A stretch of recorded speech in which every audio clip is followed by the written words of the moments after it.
all full of authentic points of view. Myself alone have at least 22. They come from the things that we have been through. Those things can either make or break you. Life is full of ups and downs. It's our choice to either smile or frown. Please choose to smile today, because it's one thing that's free to give away. People say that life isn't hard, it's what you make of it. But what if only struggle surrounds you? What can you take from it? Life can be hard and some things aren't fair. Please listen to others just to be aware. All I'm saying, you never know what someone's going through. Just because they look happy doesn't make it true. Hopefully this podcast will help you see you are not alone, you at least got me. We are more alike than you may know, but if we stay quiet, we will never grow. Don't ever give up, because you got this. If you quit, think of all the opportunities that you could miss.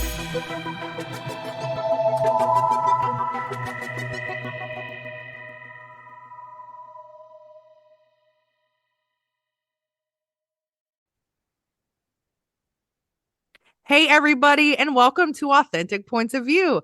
I'm your host, Danielle, as always. Oh, woohoo!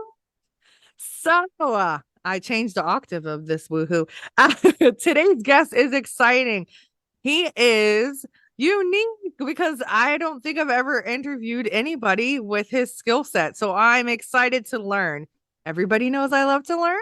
And so that's why I do this selfishly a little bit too, is to meet amazing people and learn about different backgrounds and stuff. So, okay, Lulu, would you like to introduce yourself to everyone and tell us a little bit about what you do? Yes, thank you very much. Thank you for having me on the show, Danielle. Woohoo! So I'm pleased I'm here too. So yeah, it's very exciting to be on your show. Thank you. So a little bit about myself. My name is Liu Liu. So I'm actually Chinese. I sometimes like to call myself made in China. So I am immigrant to the UK, so about 22 years ago. So it's quite an interesting story. So I was working in the university back in China in the language center. So where I was in the management as a foreign affairs secretary. The language center teaches the foreign students Chinese as a language, and then it's like a complex. You have students come in to learn. So we had students from about 100 countries, really. Wow. So the city is called Kunming. So it's from the Yunnan province. If I don't know how much you know or your audience know about China. So if you look at China, the map of China looks like a big chicken. Okay. So the chicken, if you think about for the American people, so you hear a lot about Taiwan these days. So the Taiwan and another island called Hainan Island looks like the chicken's feet. Yeah. So the common names like Hong Kong, Shanghai, that's from the chicken's tummy. So I always say to people, I come from the best part of the chicken's bottom. So it's a southwest of the country. So yeah, so that province borders with Vietnam and Myanmar. So yeah, so back to the story where I was working there in the language center.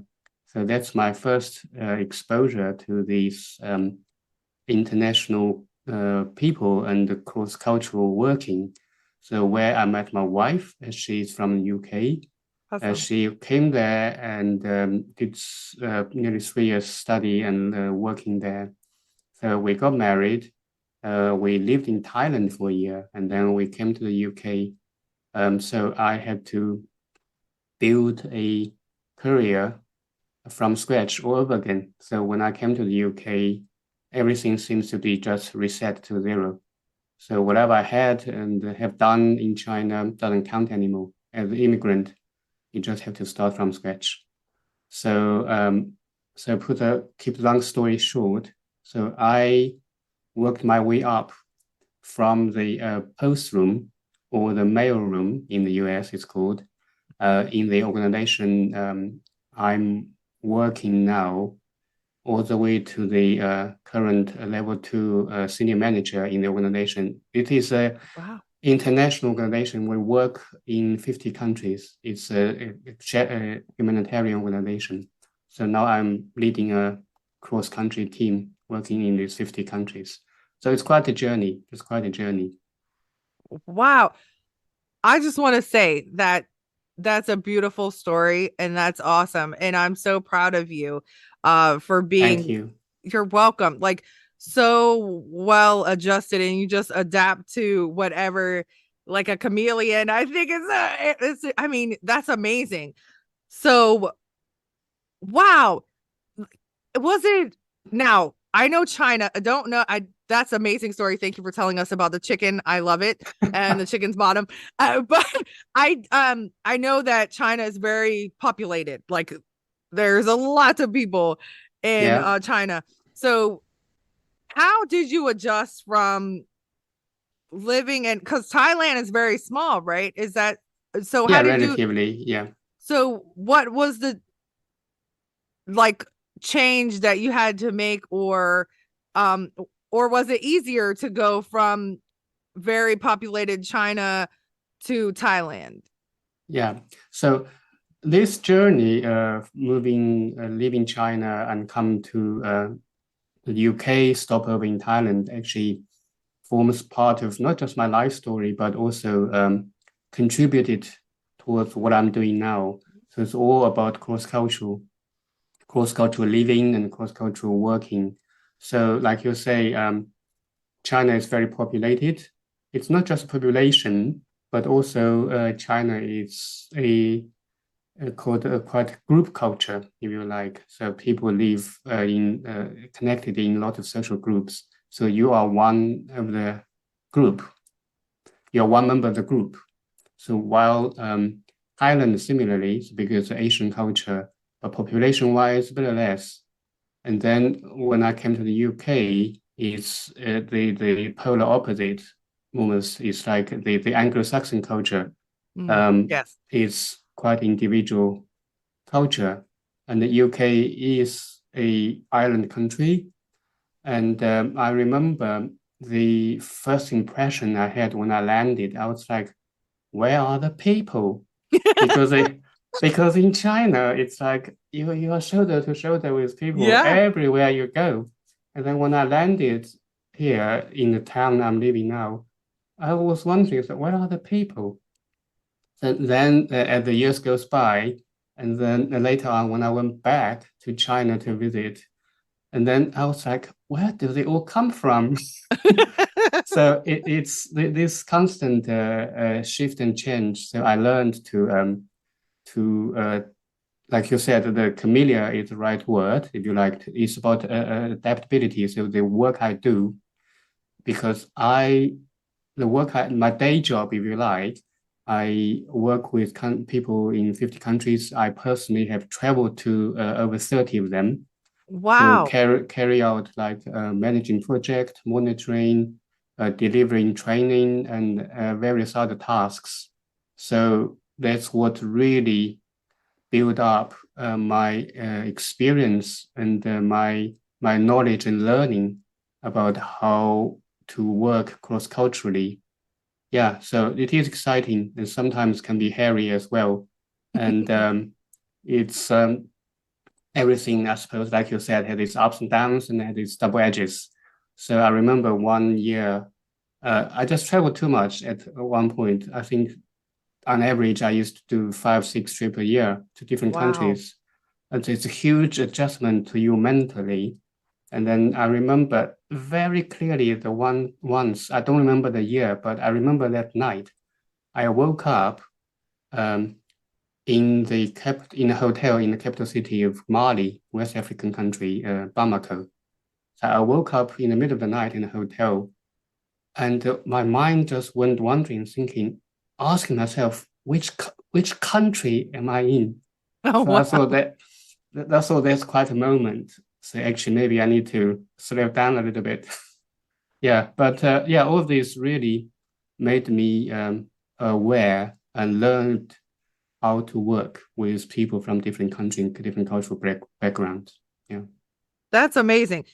That is a skill that is really, I mean, like innate in you. Like I feel like you teach that as your job as well, but I feel like you also have to kind of naturally have that want and need and care and compassion for others and non-judgment. Like, you have to, because all of our cultures are different.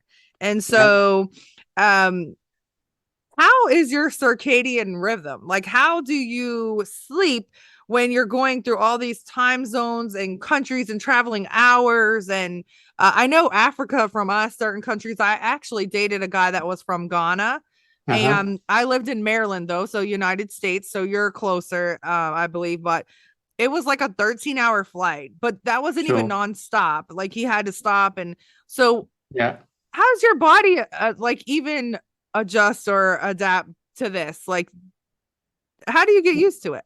Um, it's interesting. I suppose I never thought too much of it. I think it's just each individual is different. So some people find it easier to adjust than the others, or uh, be more specific. Depends on which direction you're flying. Some people find it's easier to go west than to the east. Oh, So okay. I didn't actually have particular problem with time difference, but I do find at one point when I travel from UK to Cambodia for a few years, um, that was quite difficult because it's 8 hour difference. So the same with China. So if you Mm. go eastwards, that's 8 hour difference. So that can really affect you. But technically, I think you just force your body clock. So you aimed at adjusting to the destination time and to force your body to adjust to that. Yeah. Hmm. But it's not always nice because you feel like the first few days it can feel like you're having a constant hangover because you feel a little bit nausea. Yeah, I know, especially if you have, like, say for instance, I love to interview people, from the future. And so you're from the future to me, or the past.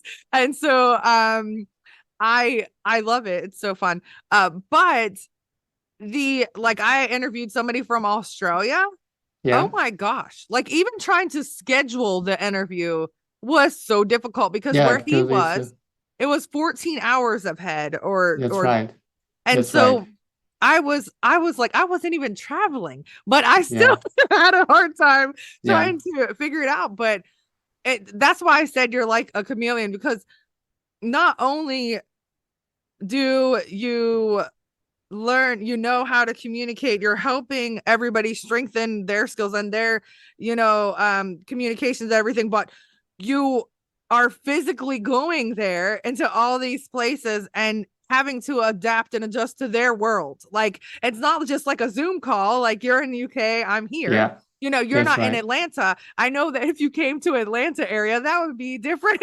Like it's Yeah, different here. yeah, So my actually my son, I have several kids, but my oldest son is mixed with Japanese. And so I love, and I don't want this to sound any come off any kind of way, um or just make it seem like everybody's the same, because they're not. But I love Asian cultures because I lived with them for a while, and they actually were Buddhists, yeah, SGI.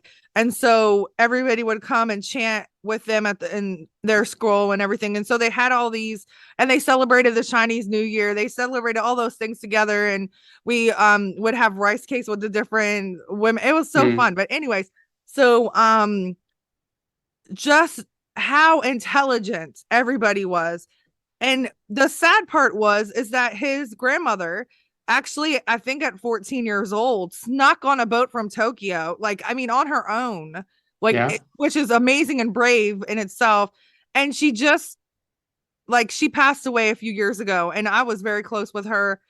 She was like a mother to me, and I'm getting emotional, but that was very hard. But anyway, she taught me a lot, but she had no confidence. And it was so hard because she was so smart. She was one of the smartest women I ever have known. And all of the women, I mean, I love them. And there was women from there was Vietnamese, not so much Filipino, but Vietnamese, Taiwanese, Chinese, Korean, Japanese. I mean, just so many different Mm. cultures and countries. And so um and I was friends with their kids, and like, and I just felt like I was part of the family. I was like, okay, they're like, Yeah. this white girl, what's she doing? But they treated me as family, Yeah. and it was nice to be part of the culture. But she just would say stuff that would break my heart because she was so smart, and she had outside, like, because her kids were mixed, so her husband was white.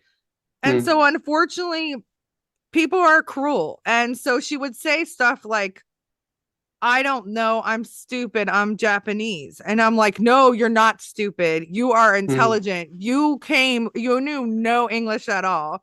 And Yeah. now, you're so smart. And so that's something that hurt me because I loved her so much and I wanted her to see herself as I saw her. Yeah. But Yeah. I just really appreciated the like the love and the community, like you said, like they just welcome you in, and everybody treated me so like wonderful. And like, they would kiss you on your cheeks and they would hug you, and it was Yeah. just like it was it was all love, and it Yeah. wasn't like there wasn't any like judgmental, like, oh, my beliefs are better than yours and this and that. And it was just fun and family. And so and you kind of touched on how the Chinese culture was like everybody's together. It's like a big, huge, you Yes. know. Yeah. So that's interesting because it's a lovely story how you actually have this interaction with a lot of Asian people. What you have said here touched on a few of the key things I'm coaching people on. So it's about one, like you said, the non-judgmental. It's about when it comes to culture. It doesn't matter which culture we are coming from. Human beings have this tendency called astrocentric, Mhm. meaning we all think or subconsciously think our culture, whether it's West or East, or whichever, our culture is the best. Our Yeah. culture is the only one, correct one. So my coaching program is to say to people, actually, the first starting point is into get rid of that, because you can only compare culture in a way to find out the differences, but never to go down the route of that to find out which one is better than the other, Right. because the differences makes this richness of the culture. So you talked about the word about intelligence. So I named my program called Cross-Cultural Intelligence Oh. Program. So the meaning is that because when it comes to cross-cultural issues, people can have this understanding thing saying that, oh, it's all about communication, which is true. Communication is an important part of cross-cultural issue, but the cross-cultural intelligence is like the another form of, you probably heard about the word emotional intelligence. Yes. So it goes along that line. So it's a state of mind or a soft skill, if you like. So it talks about two aspects. One is how each individual, including you and me, how we understand our own culture, our own behavior, and why do we behave the way we do because of the culture. So understand why we do it culturally from the moment we get up to the moment we go to bed, all those behaviors in between, why we do what we do. The other aspect is about how you are willing, open to understand, to learn about other culture, and the ability to adapt to other culture. So that's the other side of the cross-cultural intelligence. So that's what my program is about. So in particular, I mean, it's not exclusive, but I aimed at the um, middle to senior managers of companies, organizations, because who I am, who have been working for, because I saw a lot of pitfalls and the fallout because of this lack of cross-cultural intelligence. Um, yeah, so that's what I'm passionate about, to helping people um, to, in a way, is to condense what I have gained in 20 odd years or more to give them in a condensed version so they can really speed things up in short space of time. Yeah. Yeah, that's a great point because I actually, kind of touched on the some of the same things is that like learning different and honestly, like even moving I moved from the north to the south. Oh my gosh. It was Yeah. totally different. And so I had to adapt to the language difference. I mean, it's English, but just the words that people use and the vernacular and what meaning has behind it and all this stuff was very confusing. Yeah. And but you can't be well, you can do whatever you want, but you should not be judgmental. And so a lot of cultures, I love meeting people from different countries and different backgrounds and different cultures, even different religions. And I love to know why, like why, what does this mean or why is this important to you? Or I know with in Japan, they're very much into bowing and That's respect. right. Yeah, and Mm. so with me, oh, I miss her so much. Her name was Michiko, Yeah. but I never called her that. I called her like mom or I don't know what Mm. I called her. But she or Mrs. Her last name. She used to call me like the respect, like in Japanese culture, she called me Daniel, because she didn't say Daniel Chan, which is like the uh kid version of, so son is the respect, or like, yeah, like in the movie Yeah. Karate Kid. And so people don't understand that has meaning. Like when he says Daniel's son, he's really respecting him because usually in that culture, from what I learned, children would be a chan. Like that's, and other adults would be son. So That's right.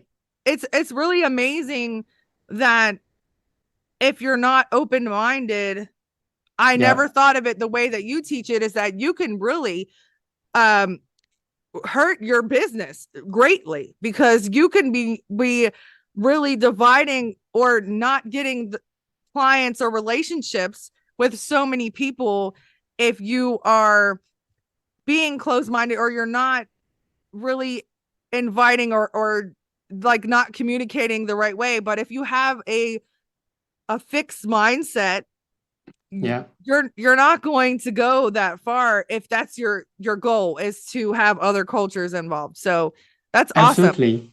Absolutely. So another two interesting points you mentioned here. One is about the lady address you as Daniel Chan.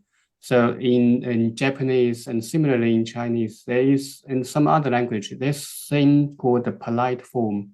So that means it's like a prefix or postfix toward against name.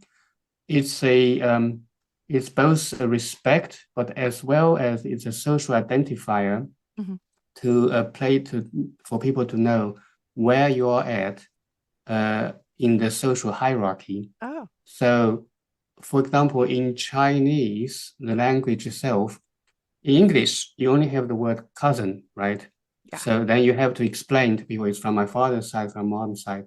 But in Chinese, all those cousins, according to start with your uncles and aunts. So they all depends on the side, if the father's side or the mother's side, each one of them, also according to their age, different, whether it's older than your parents or younger, they all have specific name Oh, for that. So you know immediately how to address them and then where they are at in the age or social hierarchical and which bloodline side. So I think the Japanese, I suspect, have the same thing.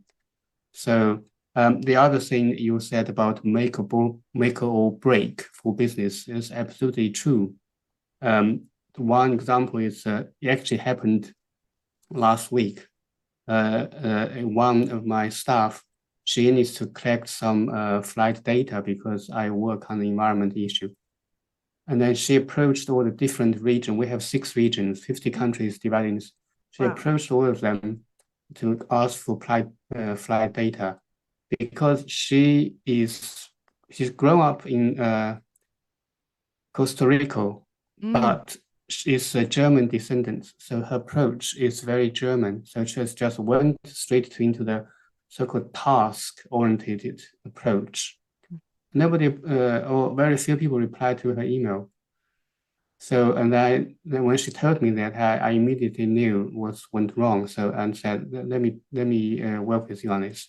So then I have to step in to arrange a whole round of meetings with all the finance head of all these 6 regions, just to wow. have the meet and greet meeting and introduce um, the nature of her task, everything. And then after that, everything's fine. They just said, "Oh, just go tell us what you need." And yeah, and who do you need to speak to? I'll give you all these names. But without that interaction for relationship-based people, they don't budge. So that's a small things as an organization, right? Then at the bigger country level, I want to give you an example. Your president, Mr. Biden, Oh, last year on the news, he went to during the crisis, Ukraine crisis, all the oil dried up, so on and so forth. So he flew to the OPEC meeting at one point. I can't remember the exact date. He flew to the OPEC meeting, asked for the Gulf states to pump out more oil to ease the market. So when I saw that piece of news that morning, I said to my wife, said, no way. I said, he's making a typical cultural blunder. I said, no way they're going to pump oil for you. Because for the Arabs, they are very relationship-based culture. So I said, Mr. Biden, you have never spent an hour to just chit chat and to drink tea with them. No way they're going to pump oil for you. They don't know who you are.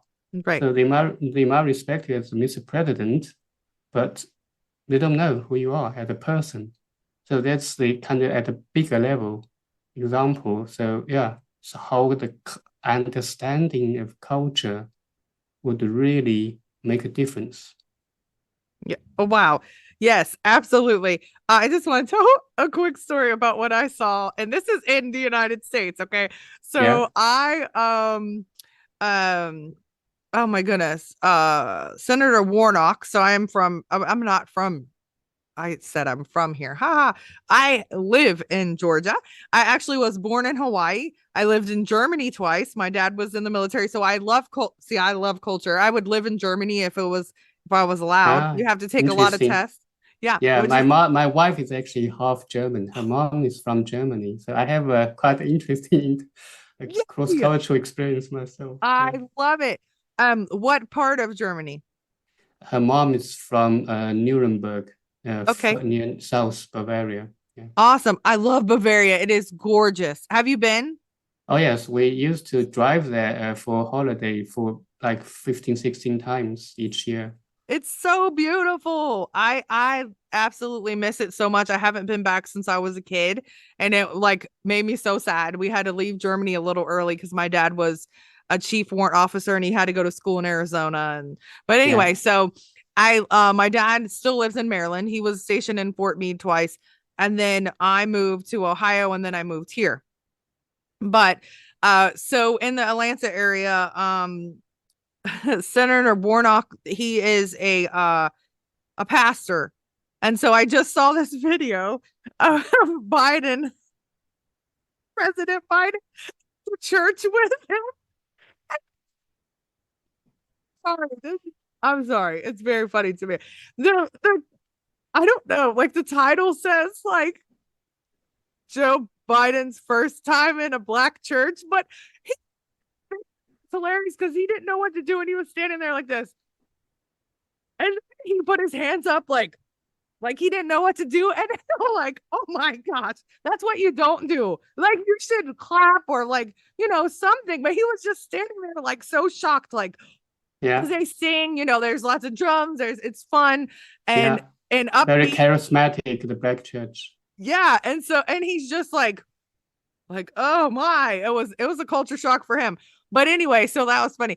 But when I was little, I learned that I think it was John F. Kennedy, President Kennedy, when he went to Germany and he said, Ich bin ein Berliner. And Yes, I remember that. Yeah. jelly donut. Yeah.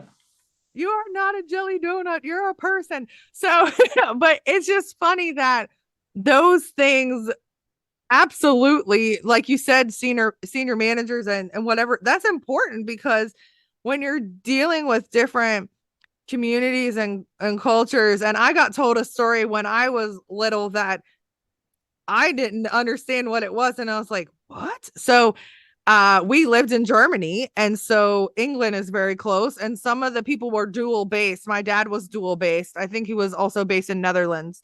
Mm. And so this American guy on the base was saying how he got into a bar fight. And I'm little, Yeah. I'm like 10. I'm like, what? Why am I hearing this?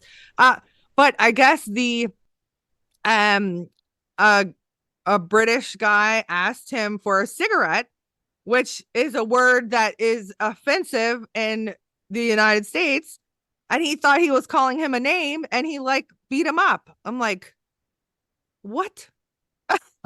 Yes, yes. Do you know what word That I'm like meaning? um not exactly, but Okay. I know that there are a few other words that is used differently in America to England. Two words that came to my mind. One is pants, because in the US people will say pants, but in the UK pants means underwear. Oh, So yeah, you only refer to pants as underpants. So because the outer one is called trousers, trouser. Yeah. and then the other one is called suspenders. Yeah, you know the one men wear to hold their shirt and hold their trousers, the Yes. old-fashioned. In America, it's called suspenders, but in the UK, it's called braces because Mm. suspenders in the UK refers to the ladies' undergarment, what you wear to hold your stockings. They're Oh. suspenders. So that's why they always have a laugh, say, "Oh, you Americans, you hold your pants with your suspenders." So it's quite a picture. Well, yeah, now it is. Now that you tell me that, I'm like, oh, that's funny. Well, people do cross dress, so it could be also literal. Yeah, yeah. But But yes, so minor things like this can be quite important to be aware. Then, yeah, like you said, then you might not end up being in a bar fight. You know, actually, it's just a word used differently. yeah. So how long have you been doing your coaching business? It's been quite a while, actually. I have been coaching people for on and off nearly 10 years. So cross-cultural intelligence is one of them. And I also coach people on career development, Okay. particularly junior staff.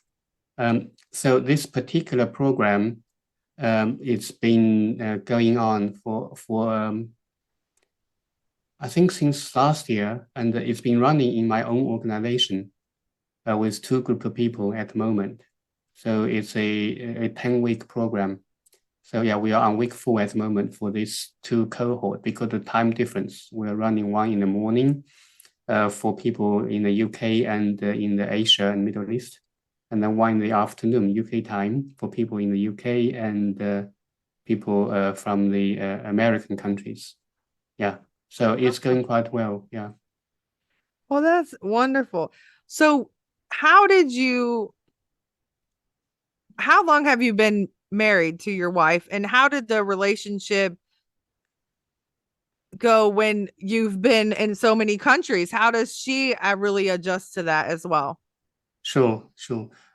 We actually we married for coming to 24 years this November. Wow. Yeah. Congratulations. So thank you. So um, she herself is quite cultured person, if you like to call that, because before she got married to me, she also traveled around with her previous work to quite a lot of countries. Yeah, Europe, Central Europe, and then Asia. The first country to Asia was actually Cambodia. That Wow. was in the 80s. It's late 80s, just after the Khmer Rouge. It's quite a grim period for Cambodia. So yeah, so she is not a stranger to travel and the culture, and which is quite helpful. Hence, she married me. So there's a family joke about it. When she left England for China to come and work and study, and her mom said to her, I don't know how serious she is. She said, "Don't you bring me back a China man." And then and then she called her mom, said, "Mom, I'm dating this Chinese man." Um, and her mom kind of said, "Oh, what did I say to you?" Yeah, but that's always the irony in life, is it? So, but because we both have had exposure to different foreign culture, so when we got married, um, in our wedding vow, apart from all the ordinary one, I actually added two lines in there. It's called to understand and to respect. So it's particularly to underguard our cultural difference. To say we need to understand and then to respect. Yeah. So we are still learning every day. So apart from the man and the woman difference, we are still learning that how we do things differently, how we view things differently. Yeah, it's a beautiful thing. It's a beautiful thing. It enriches your life actually. I can imagine. I really just love everybody, and I'm so thankful that my dad was in the military, and I don't know how I would have well, how I would have thought if I just lived in a small town. And where my parents are from in West Virginia, unfortunately, a lot of people are racist and prejudiced, and they don't understand other cultures or backgrounds because everybody's lived there their whole life. Their parents lived Yeah, there, their grandparents lived there.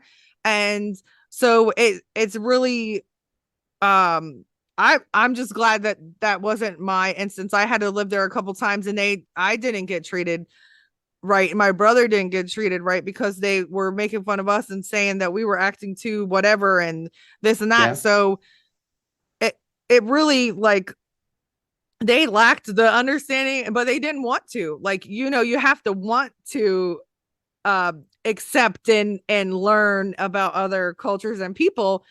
that's right. But it's it's a beautiful thing that I got to, when I was in the band in high school in Maryland, and this was after I lived in Germany twice and then came back to Maryland, and our band was amazing. Like, it was all the ethnicities you can think of. I mean, we were there. And so we did not care about it one bit. We never thought about it. We just were all a family. We were all together, and that's all we cared about until we traveled. And so we went on a trip one time, and I remember people talking about our band, and we were big. We were like 100 and some. I mean, it was a big band, and people like talking about the members. And then I thought about it and was like, oh yeah, we are different, but who cares? That's what makes us awesome. Like, that's Mm, what is amazing, because somebody that's Latino or whatever, or like Spanish culture, they're going to come share their food or whatever, or their knowledge with us. And then somebody that's Asian, they're going to bring their stuff. And yeah, then somebody from Jamaica, Africa, like everywhere. I mean, it's just whatever culture we had it, and it was so great to just be united. That's the yeah, important part, was that, like, a band is supposed to be as one, and that's what we were. We didn't care about that stuff, and it's a shame that people do, because that's what makes us, like you said, it's such a beautiful thing. That's what makes the world beautiful, is that we are all different. We Yeah. come from different areas, and even like literally, like I said, even in Germany, there's different dialects, different countries.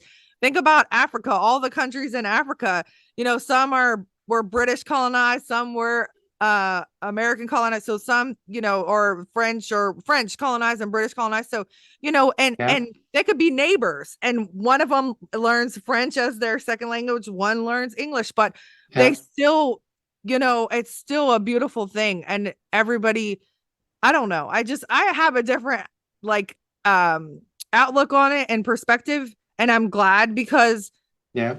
because I was blessed enough to go to different countries. Literally, like on the weekend in Germany, if my dad was off, we would go to England, we would go to France, we would go to Italy, we went camping in Italy, which was amazing.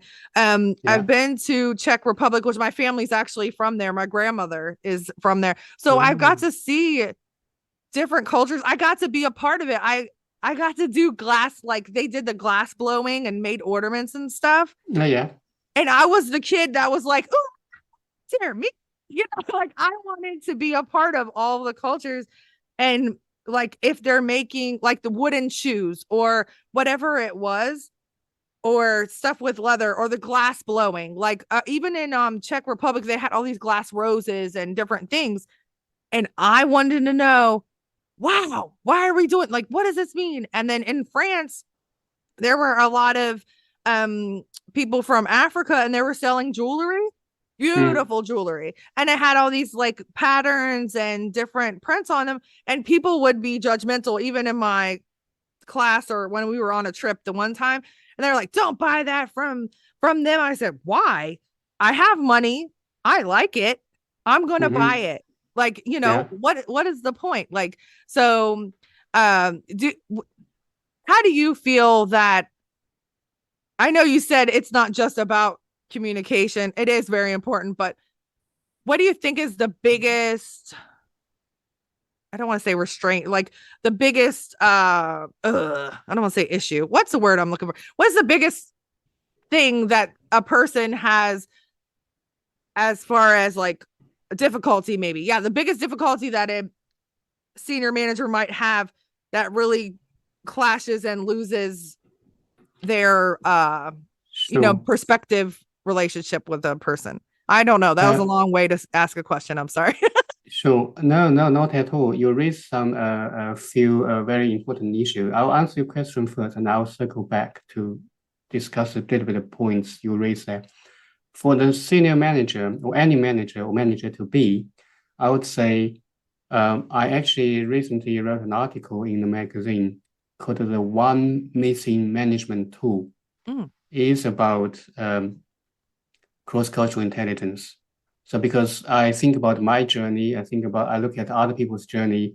As a manager, you receive a whole school of trainings. Um, you name it, financial management, project management, um, yeah, or the technical issue.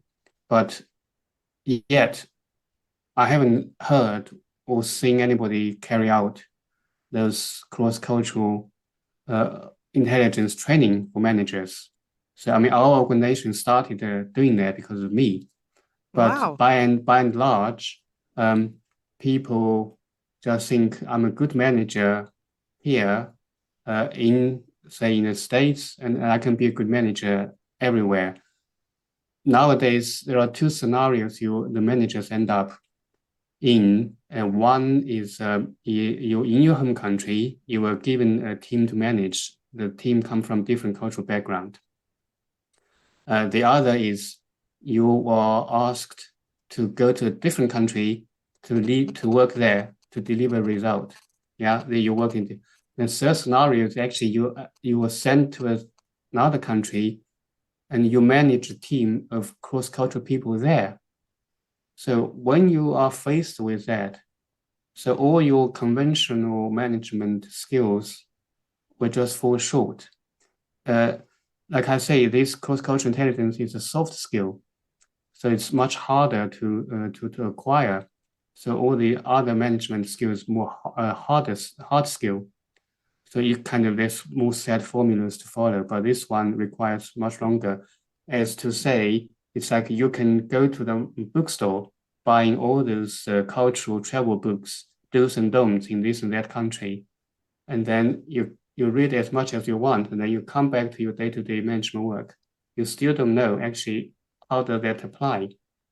So that's where uh, I think managers can do with people like myself to help them to really connect this to how you apply the cultural aspect, or see things through the cultural lens in your day-to-day management work. The other thing you mentioned in your story is about this where does the ethnocentric come from or ethnocentrism come from?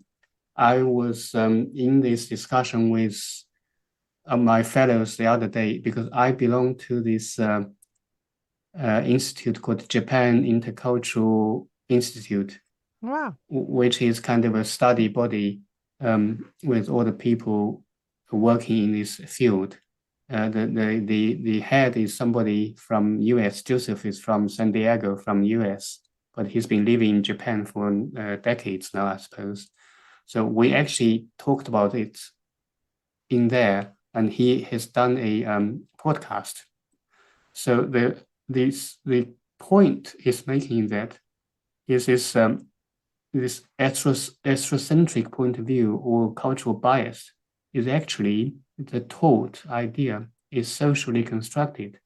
So, like you say, they wherever this bias comes from, the kids actually are taught both directly or indirectly when they grow up. So, but if you didn't have that, I would say actually if you have your parents to thank to, because for obvious reason for not obvious for the way you know or you don't know, they actually showed you an open mind. They showed you because in a way they taught you not to have biased. So that's why you don't have it. So well for other families, they might not say it overtly, but how they behave will show to the children and then impart all those bias into their children and upbringing, and then so on and so forth. That's how you end up. Yeah. I mean, you can change. People do, like when they have had exposure to different life experience from their own upbringing, then sometimes it will change. That's true, but if you're talking about where the bias coming from, is by and large, it's from your upbringing. So all those, because cultural is something is so gentle, but it's so somebody once made a quote, had a quote say, cultural is something you would take it in from your mom's milk. Mm.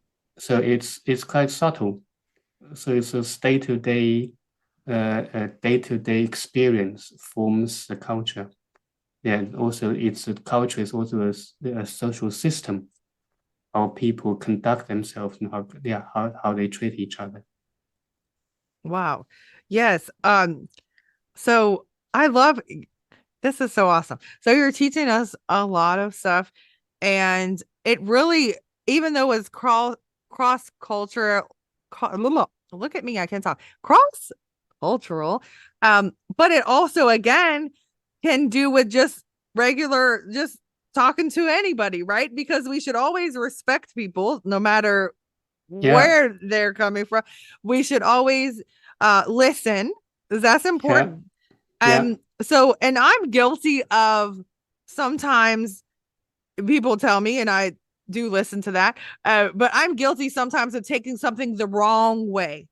Then they say, no, no, no, I don't think that that's how it was meant. So it's important in life with any relationship or any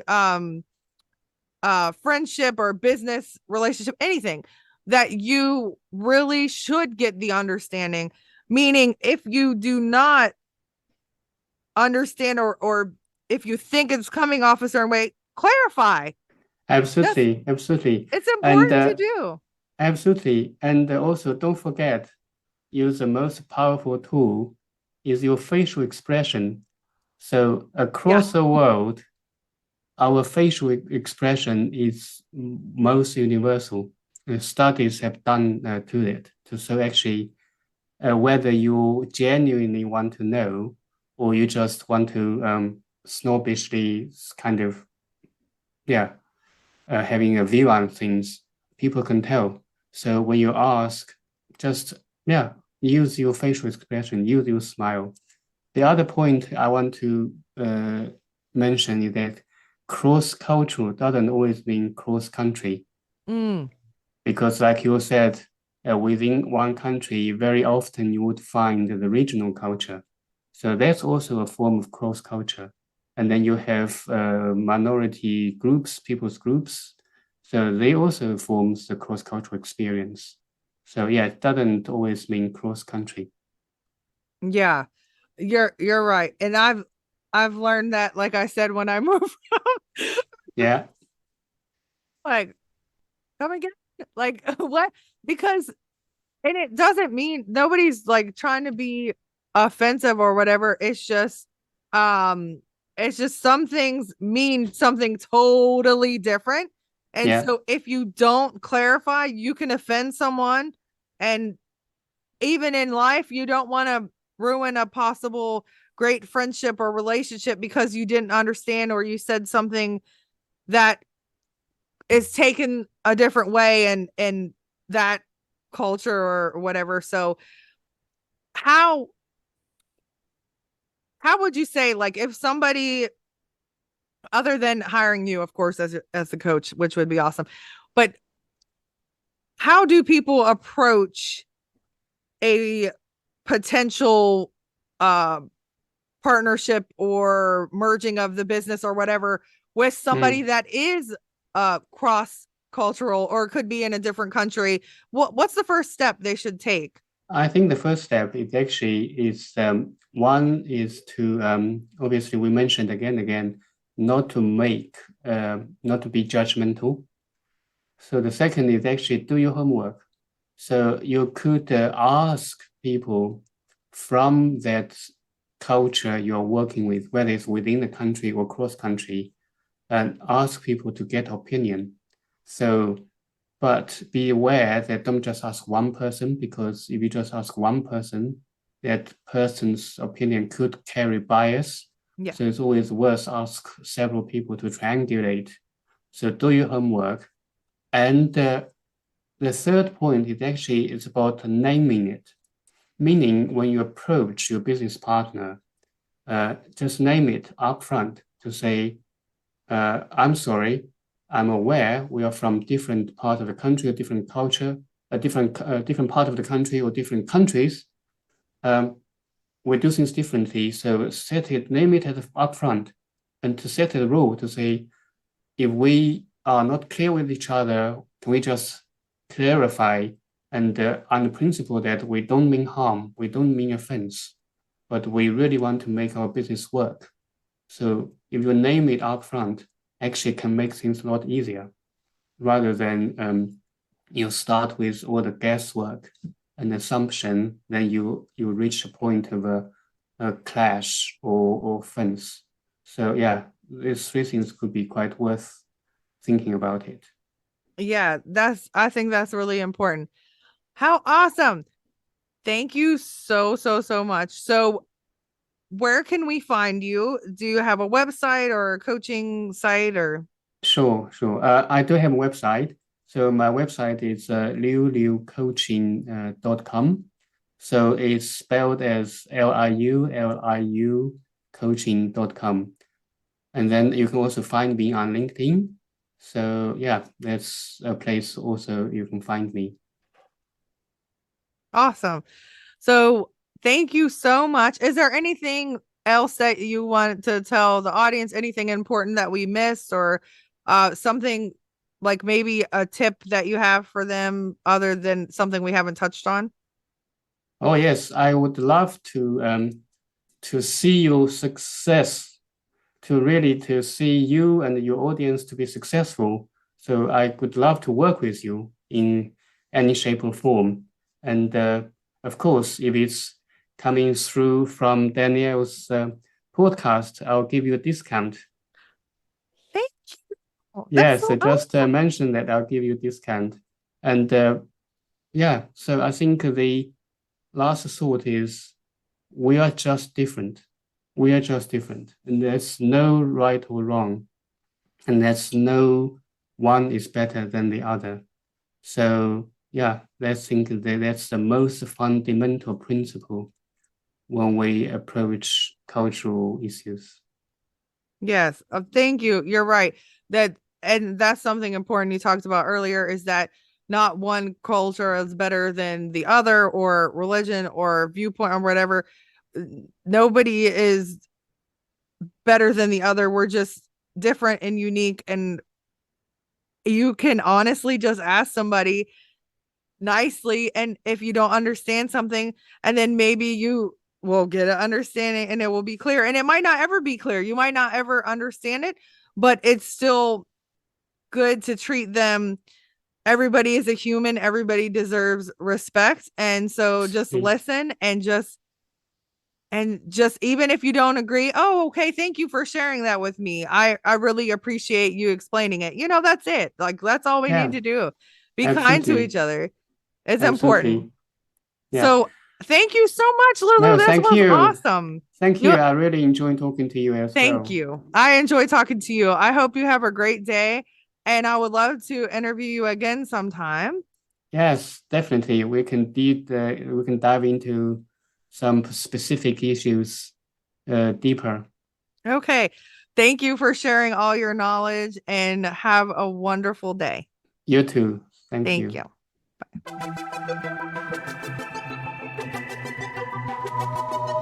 Thanks for listening to Authentic Points of View podcast. I hope that something you heard today changes your point of view.